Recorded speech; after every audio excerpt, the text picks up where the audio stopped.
해밍웨이의 글 가운데 세계의 수도라는 그런 작품이 있습니다. 아주 짧은 글입니다. 스페인에서 살고 있는 아버지와 청소년기에 있는 한 아들에 대한 이야기입니다.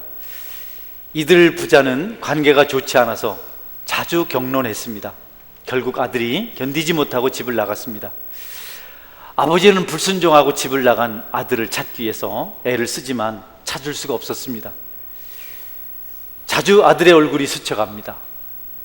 일이 손에 잡히질 않습니다. 그래서 결심을 하고 마드리드 신문에 광고를 냈습니다. 그 아들의 이름은 파코였는데 스페인에서 아주 흔한 이름입니다. 신문의 광고 내용은 아주 단순했습니다. 사랑하는 아들 파코야, 내일 12시에 마드리드 신문사 앞에서 만나자꾸나. 나는 너의 모든 것을 용서했단다. 내가 보고 싶고 나는 너를 진심으로 사랑한단다 라고 이렇게 광고를 냈습니다. 해밍웨이는 그 결론 부분에서 마드리드 신문사 앞에는 파코라는 이름을 가진 800명의 사람들이 모여들었다고 기록합니다. 모두가 용서받길 원하는 청소년기의 소년들이었다고 합니다. 세상에는 용서받고 싶은 사람들이 얼마나 많은지 모릅니다. 그들 속에 저와 여러분도 포함되어 있다고 생각합니다. 사람들은 용서받고 용납되길 원합니다.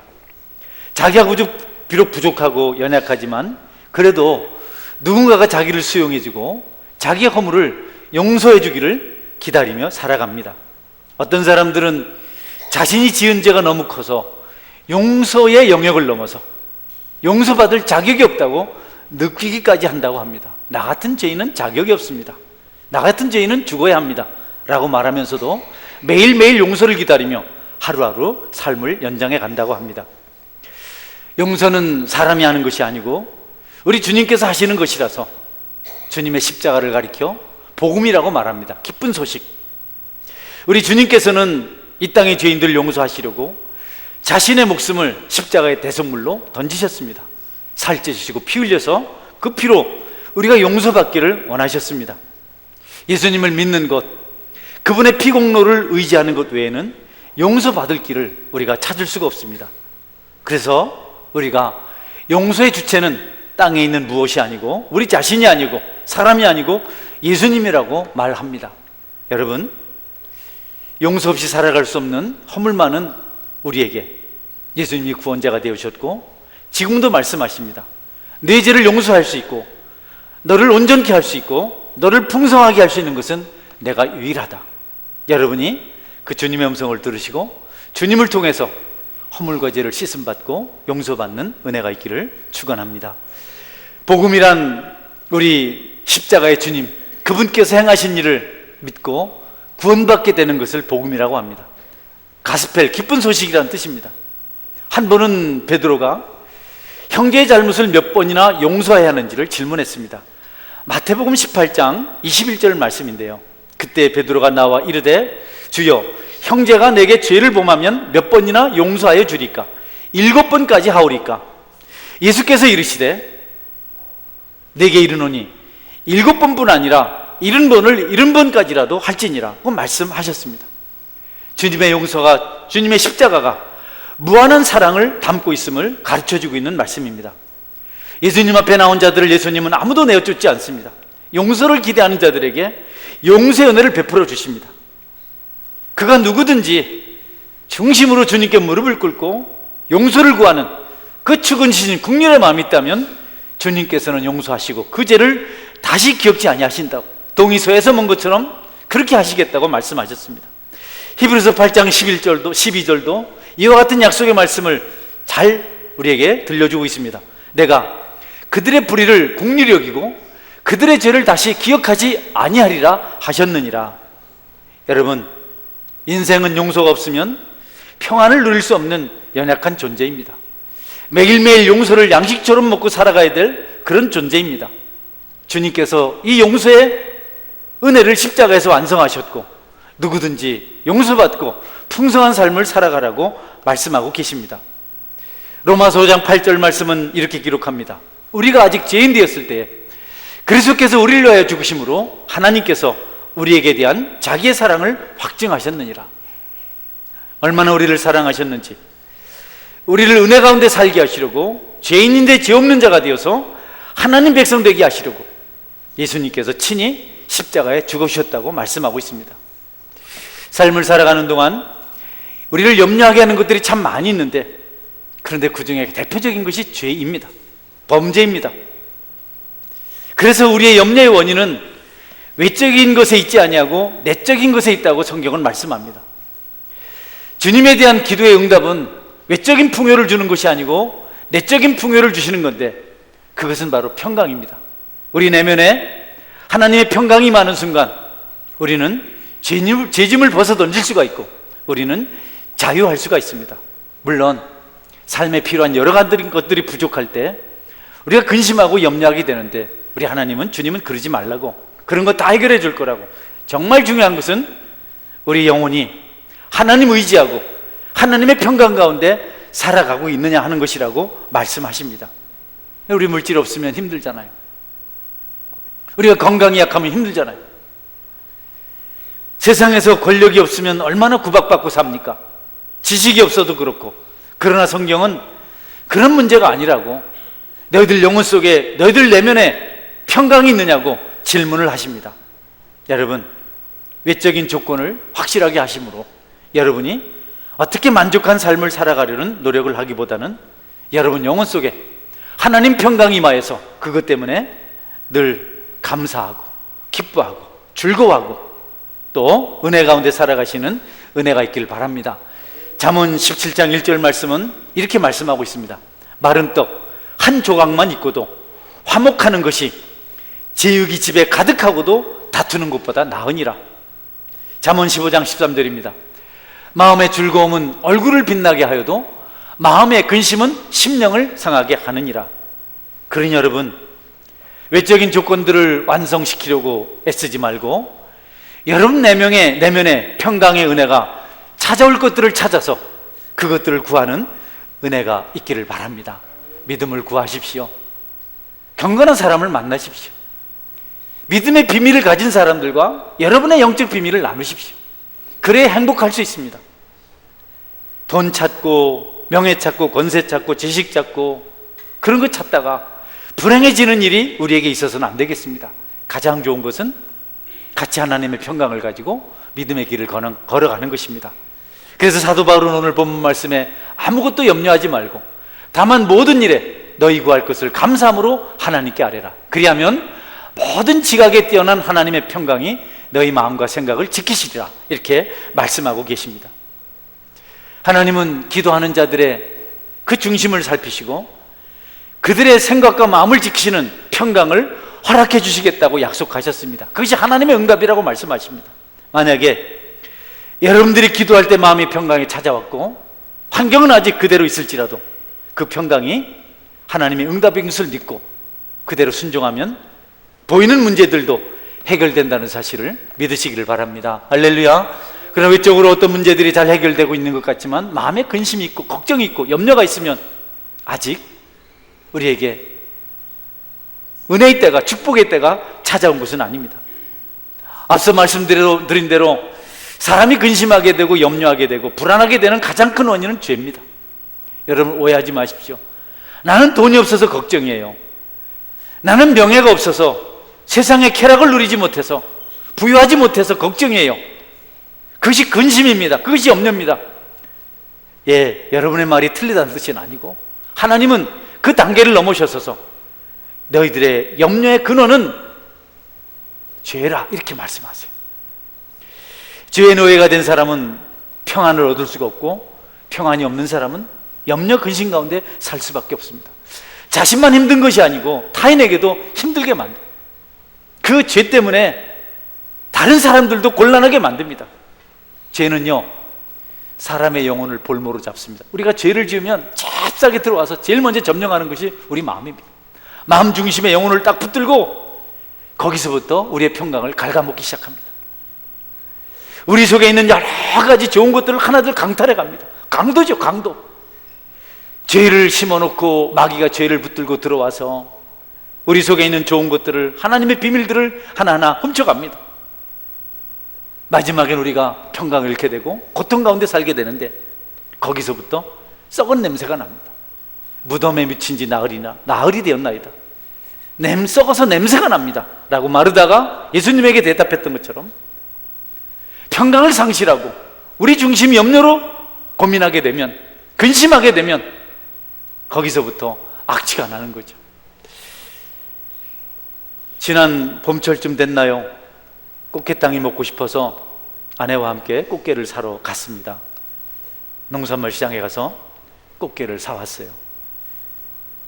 5,000원에 8마리인가 10,000원에 8마리인가 모르겠어요.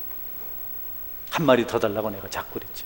안 남아요, 한 마리 더 주세요. 그냥 갑니다 그랬더니 한 마리 더 주시더라고요. 차 타고 오는데 차에서 악취가 자꾸 나요. 그래서 꽃게 냄새가 원래 이런가 보다 생각을 하고 그냥 가지고 왔습니다. 집사람이 장만을 하다가 한 마리가 썩어서 냄새가 너무 났다고, 썩으니까 속이 비어버리고, 여러분, 나쁜 것이 들어가니까 악취가 났어요. 우리 영혼도 마찬가지입니다. 우리 마음에 평강이 사라지면, 기쁨이 사라지면, 하나님의 은혜가 사라지면 악취가 납니다. 악취라고 하는 것은, 냄새나는 것이라고 하는 것은 미움이나 원망이나 분노나 섭섭함이나 음란이나 거짓이나 탐욕이나 불평이나 낙심이나 이런 것들을 말합니다. 여러분 속에 죄가 들어오지 못하도록 늘 경계하며 살아가시는 은혜가 있길 바랍니다. 할렐루야. 평안을 강탈당하면, 죄로 말미암아 그것을 빼앗기면 얼마나 힘든 일인지, 다윗이 그런 경험을 한 사람인데 그때 심정을 이렇게 고백합니다. 시편 32편 3절 4절 말씀인데요, 내가 입을 열지 아니할 때에 종일 신음함으로 내 뼈가 쇠하였나이다. 주의 손이 주야로 나를 누르시오니 내 진액이 빠져서 여름 가뭄에 마름같이 되었나이다. 셀라. 얼마나 죄에 짓눌렸는지, 얼마나 죄 때문에 신음했는지 뼈가 다 약해졌다. 그리고 뼈가 말라서, 모든 진액이 말라서 날마다 주님께서 짓누르니까 여름 가뭄에 마름같이 되었나이다. 다행히도 지혜로운 다윗은 모든 것을 기도와 간구로 하나님께 아뢰고 회개하였기 때문에 평강을 회복할 수가 있었습니다. 5절 말씀 10절 말씀인데요, 내가 이르기를 내 허물을 여호와께 자복하리라 하고 주께 내 죄를 아뢰고 내 죄악을 숨기지 아니하였더니 곧 주께서 내 죄악을 사하셨나이다. 셀라. 10절 말씀입니다. 악인에게는 많은 슬픔이 있으나 여호와를 신뢰하는 자에게는 인자하심이 두리로다. 기도와 간구가 있어서 여러분, 우리가 꼭 할 수 있는 것, 해야 될 것은 고백하는 것, 죄를 고백하는 겁니다. 다윗은 회개한 후에 마음의 평강을 찾았고 다시 이스라엘 왕국을 회복할 수가 있었습니다. 성경은 죄 용서를 받고 평강의 은혜를 받은 사람들은 다시 죄를 짓지 않을 수 있다고 말씀합니다. 놀랍죠? 죄 용서를 받는 은혜를 경험한 사람은 다시는 죄를 짓지 않을 수 있다.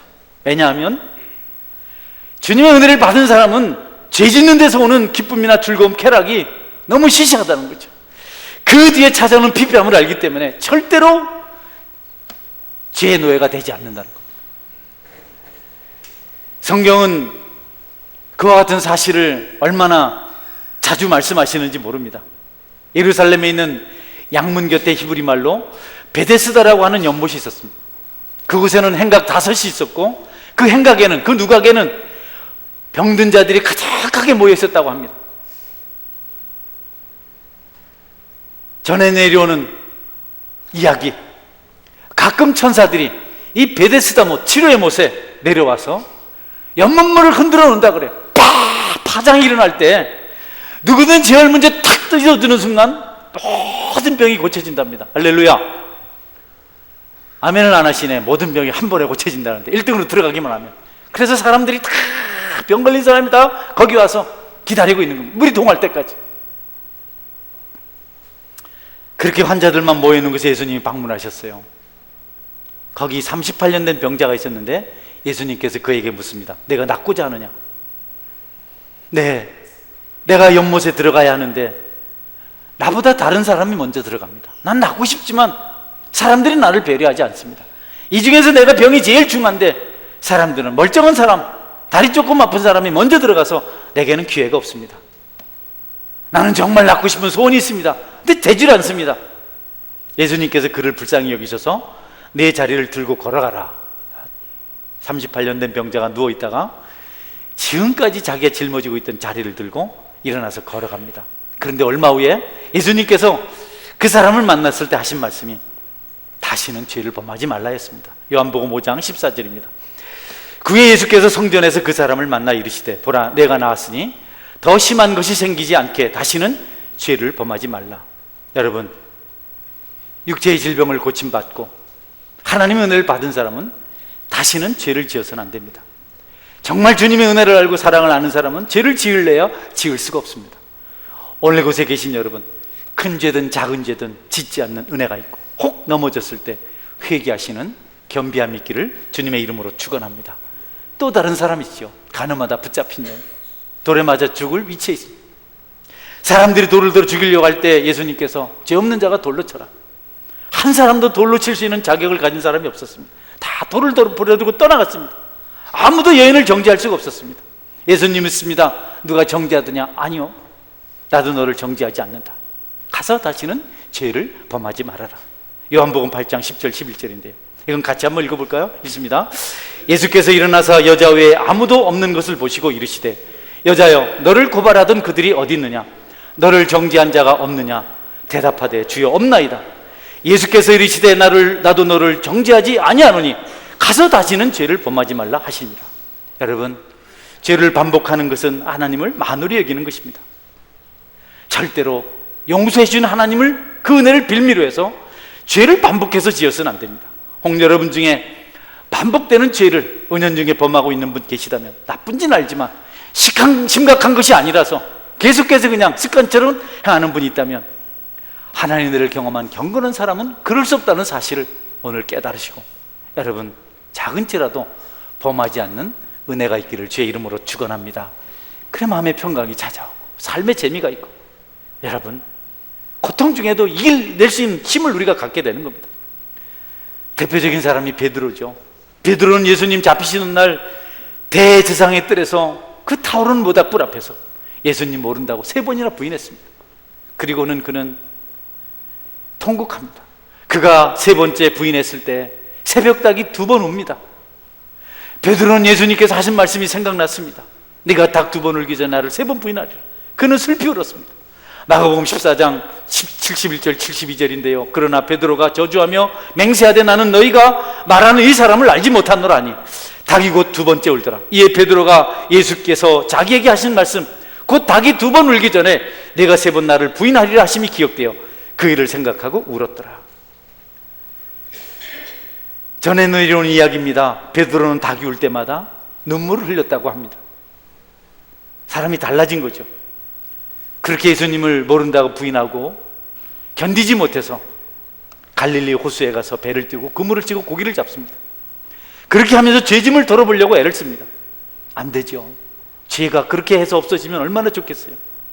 죄가 고기 잡는다고 없어지고 술 마신다고 없어지고 담배 피운다고 없어지고 도박한다고 없어지고 세상의 즐거움 찾는다고 없어지면 얼마나 좋겠습니까?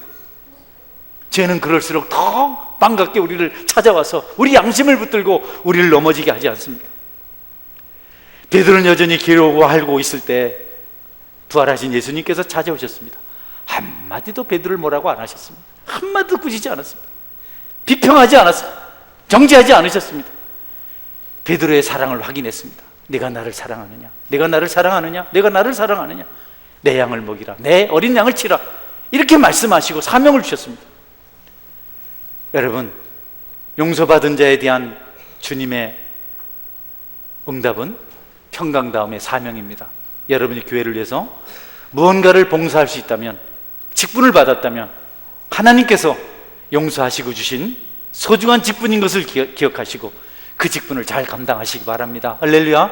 하나님이 그냥 아무나 준 것이 아니고요. 그래서 우리가 받은 직분, 전도의 직분, 여러 가지 섬김의 직분을 천사도 흠모한다고 합니다. 천사도 하지 못하는 것들을 우리에게 주셨습니다. 그것을 하찮게 여기면 안 됩니다. 기도하는 순서들, 전도하는 일들, 여러분이 주어진 삶의 터전에서 애쓰는 것들, 가정에서 부모님으로서 역할을 감당하는 것들, 하나님께 주신 직분인데 여러분을 용서하시고 주신 축복된 것들입니다. 이것들을 소중히 여기시고 잘 감당하시길 바랍니다. 할렐루야. 일이 얼마나 소중한 일인데 우리는 너무 하찮게 여기는 것 같아요. 주님의 은혜, 주님의 사랑, 용서를 받은 베드로는 달라졌습니다.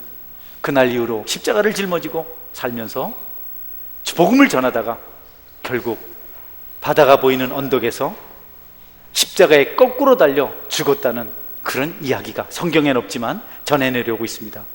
성도 여러분, 하나님이 용서하신 것을 귀하게 여기십시오. 베드로처럼 다시 죄를 짓지 아니하고 십자가에 죽기까지 그분을 따라가시는 은혜가 있길 바랍니다. 그것은 힘든 일이 아닙니다. 정말 우리가 십자가를 짊어지고 그 길을 걸어갈 수 있다면 육체는 고달프고 삶은 힘들지라도 우리 속에는 하나님의 응답, 평강이 넘치게 된다는 겁니다. 그 평강은 어떤 것과 비교할 수가 없습니다. 그 은혜는 다른 것과 절대 바꿀 수가 없습니다. 그래서 우리는 힘을 다해서 굳은 일을 감당하고 고난도 감당하고 박해도 감당하고 울면서 그 길을 걸어가는 겁니다. 이 일에 대해서 시편 기자는 이렇게 표현합니다. 시편 84편 10절입니다. 주의 궁정에서의 한 날이 다른 곳에서의 첫날보다 나은즉 악인의 장막에 사는 것보다 내 하나님의 성전 문지기로 있는 것이 좋사오니. 사랑하는 여러분, 힘들더라도 주님 성전에서 문지기로 살아가시기를 주의 이름으로 축원합니다. 거기 기쁨이 있다는 겁니다. 거기 은혜가 있다는 겁니다. 여리고의 세관장 삭개오를 생각해 보십시오. 그는 예수님을 만났을 때 그가 가장 소중히 여기던 물질을 다 베풉니다. 가난한 자들에게 재산의 반을 팔아서 나눠줍니다. 강제로 뺏은 것은 4배나 갚아주었습니다. 남는 것이 없었습니다. 베드로는 삭개오는 괴로워하지 않았습니다. 마음에 기쁨이 있었어요. 희생하고 헌신하고 자기 것을 포기하고 베푸는데 그것이 불편한 것이 아니고 기쁘고 즐거운 것이었습니다. 박해를 당하고 궁핍하게 될 때 평강 은혜가 임할 수 있다는 사실을 우리가 볼 수 있는 겁니다. 여러분이 그런 비밀의 사람이 될 수 있기를 축원합니다. 여러분이 뭐 돈이 생겨서 좋고 뭐 사람이 나를 잘한다고 칭찬해서 좋고 뭐 이런 거는요, 이 바람보다 약한 바람에도 날아갑니다. 이 바람에 교회를 안 오다니 이 심각한 변화된 삶, 은혜 받은 사람 변화된 삶. 로마서 12장 1, 2절. 그러므로 형제들아, 내가 하나님의 모든 자비하심으로 너희를 권하노니 너희 몸을 하나님이 기뻐하시는 거룩한 산 제물로 드리라. 이는 너희들 영적 예민이라. 너희는 이 세대를 본받지 말고 마음을 새롭게 함으로 변화를 받아 아버지 하나님의 선하시고 기뻐하시고 온전한 뜻이 무엇인지 분별하도록 하라. 변화된 삶을 요구하세요. 달라진 삶을 요구하세요. 변화된 삶은 도덕적인 삶을 말하지 않습니다. 윤리적인 삶을 말하는 것이 아닙니다. 뭐 율법을 말하는 것이 아닙니다. 변화된 삶이란 세상이 알지 못하는 비밀을, 영적 은혜를 가슴에 품고 살아가는 것을 말합니다. 이사야 선지자에게 하나님께서 하신 말씀이, 그 시대를 책망하시면서 주신 말씀이 1장 11절 12절 말씀입니다. 이런 말씀입니다. 여호와께서 말씀하시되 너희의 무수한 재물이 내게 무엇이 유익하뇨? 나는 순양의 번제와 살찐 짐승의 기름에 배불렀고 나는 숫송아지나 어린 양이나 순염소의 피를 기뻐하지 아니하노라. 너희가 내 앞에 보이러 오니 이것을 누가 너희에게 요구하였느냐? 내 마당만 밟을 뿐이라. 이스라엘 백성들이 하나님께 제사드려 나올 때 소를 가지고 오고 양을 가지고 오고 엄청난 재물을 양손에 가득 들고 왔습니다. 하나님, 그거 아니야. 너희들이 영적 비밀이 없잖아. 너희들이 세상을 살면서 변화된 삶을 살려고 마음 아파하고 신음하고 고뇌하고 나를 찾았던 그런 시간이 없고 그냥 우상도 섬기고 거기다가도 재물을 바치고 그리고 또 똑같은 것을 나에게 들고 오는데 나는 그런 것 받지 않는다. 천산의 생축이 다 내 것이 아니냐? 나는 너희들에게 고기를 원하지 않고 내가 피를 원하지 않아. 내가 너희들처럼 고기를 먹겠느냐? 내가 너희들처럼 피를 마시겠느냐? 내가 원하는 것은 너희 중심에 있는 믿음이요 신앙이다. 이렇게 말씀하고 있습니다.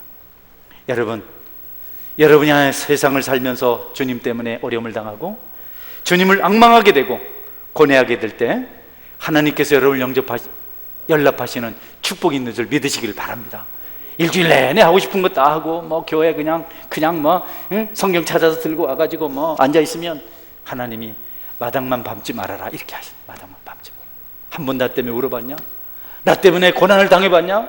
나 때문에 인내해봤냐? 나 때문에 죄를 멀리하고 네 자신을 지킨다고 한 번 고통을 당해본 적이 있느냐? 우상에게도 갔다가 세상에게도 갔다가 할 것 다 하다가 똑같은 기분으로 나한테 왔는데 내가 너희 하나님이 될 수 있겠느냐? 마당만 밟지 말고 그냥 가라고 말씀하세요. 여러분이 오늘 혹시 바람 때문에 교회로 올까 말까 걱정하다가 오셨습니까? 잘하셨습니다. 하나님의 축복이 있을 줄 믿습니다. 할렐루야. 신앙생활하면서 아무 어려움도 없이 하려고 하면 안 돼요. 주님 섬기려면 희생이 따릅니다. 손해가 따릅니다. 그런데 놀랍게도 그런 중심에 하나님께서 은혜를 베풀어 주신다는 겁니다. 그런 사람들을 찾으라면 다니엘의 세 친구 사드락 메석 아벳느고입니다. 느부갓네살 신상에 절을 하지 않았기 때문에 7배나 뜨거워진 용광로 속에 던져질 위기에 처했습니다. 마지막으로 바벨론 느부갓네살왕이 부탁을 합니다. 사드락 메석 아벳느고야, 내가 너희들을 얼마나 초기하는지 알지 않아? 내가 너를 얼마나 사랑하는지 알지 않아? 이제라도 절을 한다면 내가 용서해 주겠다. 아니요. 왕이 우리를 용광로 속에 던지면 하나님께서 구해 주실 것입니다. 그리 아니하실지라도, 살려주지 않으실지라도, 우리가 거기서 죄가 되어 변할지라도 우리는 왕의 신상에 절하지 않겠나이다. 여러분, 당장 평강이 있잖아요. 겁내고 두려워하고 걱정하고 근심하고 그런 것이 없이 주님의 평강 가운데서 단호하게 말하는 겁니다. 나는 내 목숨을 잃고 다 잃을지라도 왕의 신상에, 우상에 절하지 않겠습니다.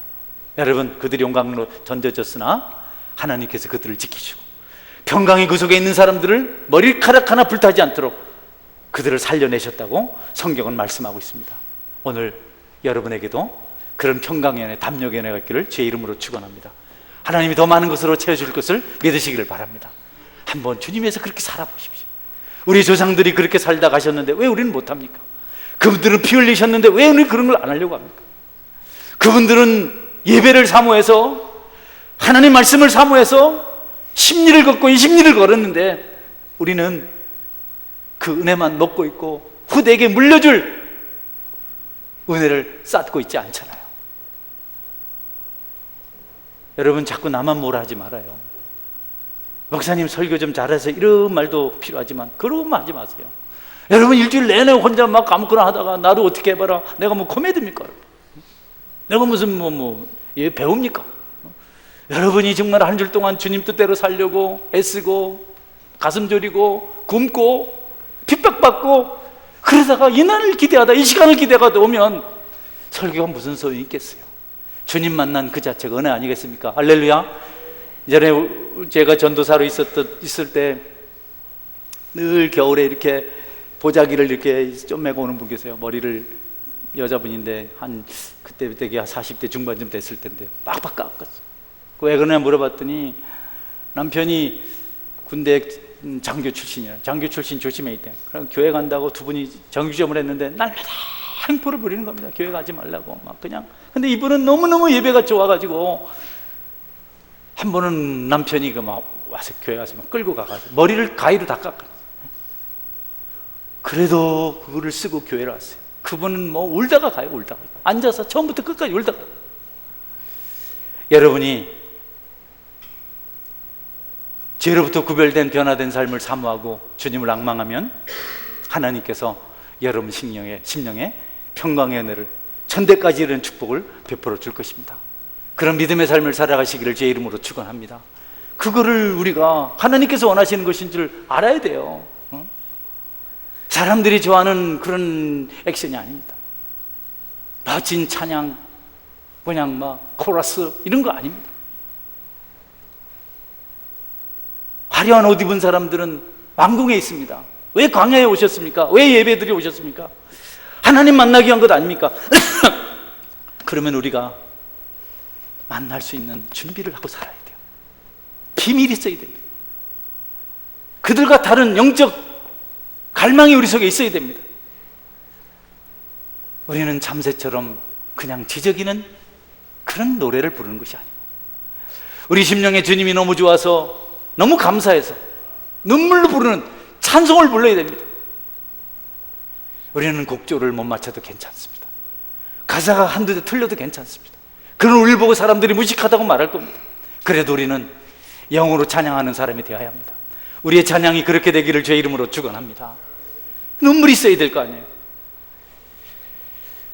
요한에슬레는 나는 늘 서두르기는 하지만 별로 허둥대지는 않는다. 나는 영혼의 평정을 유지할 만큼만 일하기 때문이다. 늘 서두르, 뭔가를 빨리 하려고 애를 쓰지만 허둥대지는 않는다. 당황하지는 않는다. 규모 없이 살지는 않는다. 나는 영혼의 평정을 유지할 만큼만 일하기 때문이다. 무슨 얘기냐면요, 평정을 유지할 만큼 일한다는 것은 일을 제한한다는 뜻이 아닙니다. 할 일을 좀 안 하고 자기 시간을 갖는다는 뜻이 아닙니다. 요한nes 웨슬레는 엄청난 일을 했습니다. 많은 책을 썼습니다. 책 쓰기가 쉽습니까? 간증문 하나 만드는 것도 어려운데 웨슬레가 쓴 책은 엄청나게 많습니다. 그는 죽을 때까지 쉬지 않고 전도 생활했습니다. 전도자로 살았습니다. 그리고 그는 또 감리교를 창시했습니다. 그가 그렇게 살 수 있었던 것은 그 마음에 있는 평강 때문이었습니다. 하나님이 주신 비밀 때문이었습니다. 하나님의 평강이 그의 영혼을 항상 평정 상태로 유지하도록 만들어 주었습니다. 그는 그럴 때 일했습니다. 영혼의 평정을 깨뜨리는 일을 삼가했습니다. 죄를 짓는 일을 삼가했습니다. 영혼을 혼란하게 만드는 일을 그는 거절했습니다. 빌미를 제공하지 않았습니다. 구별되었습니다. 변화된 삶을 살았습니다. 마음의 평강은 엄청난 에너지를 가져다 줍니다. 어떻게 사십니까? 여러분, 변화된 모습을 여러분이 가지고 계신가요? 그렇다면 여러분에게 평강이 있습니다. 기도하는 자들에게 마음과 생각을 평강으로 인도하신다고 성경은 말씀합니다. 무너지지 않는 것, 절대로 빼앗아갈 수 없는 것, 하나님께서 주신 평강이 여러분에게 심령의 상급으로 자리 잡게 되기를 주의 이름으로 축원합니다. 잠언 25장 28절 말씀을 읽고 말씀을 냈습니다. 자기의 마음을 제어하지 아니하는 자는 성읍이 무너지고 성벽이 없는 것과 같으니라. 늘 주님께 기도하고 평강을 유지하셔서 변화된 자가 받아 누리는 축복의 사람이 다 되시기를 축원합니다. 아멘.